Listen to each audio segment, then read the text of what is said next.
Prime Minister Abe Shinzo's lies. Forced wartime labor. この徴用工という表現ではなくて、旧朝鮮半島出身労働者の問題というふうに申し上げているわけでございますが。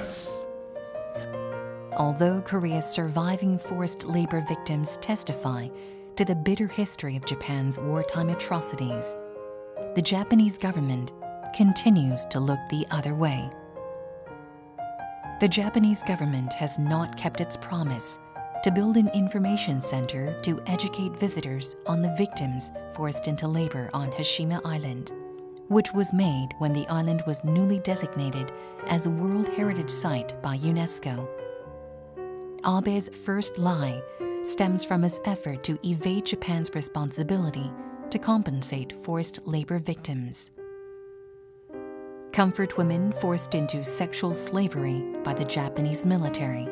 日本が国ぐるみで性奴隷にした、いわれなき中傷がですね、今世界で行われているのも事実であります。The issue of female victims forced into sexual slavery, known as comfort women by the Japanese military, is not merely a cause of discord between the two countries, but a matter of sexual violence committed against women during wartime and an infringement of their universal human rights. As such, multiple international human rights organizations, including the United Nations Human Rights Council and the International Labor Organization, have adopted resolutions and issued recommendations urging the Japanese government to actively take responsibility.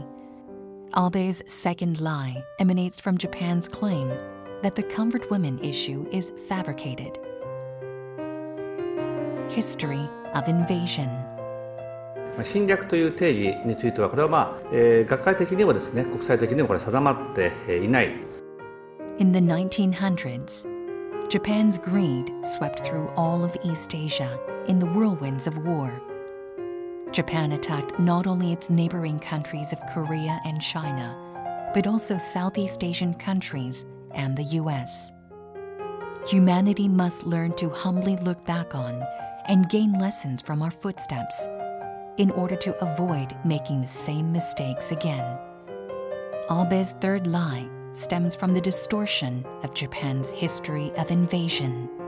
The continued lies of Japan's current prime minister are rubbing salt in the wounds of victimized countries and mark a retrogression in Japan's history. Global citizens hope that Japan sincerely apologizes for its wrongdoings and contributes to creating a foundation upon which a new future can be built. To advance peace in Northeast Asia and the entire world, Prime Minister Abe Shinzo must stop lying.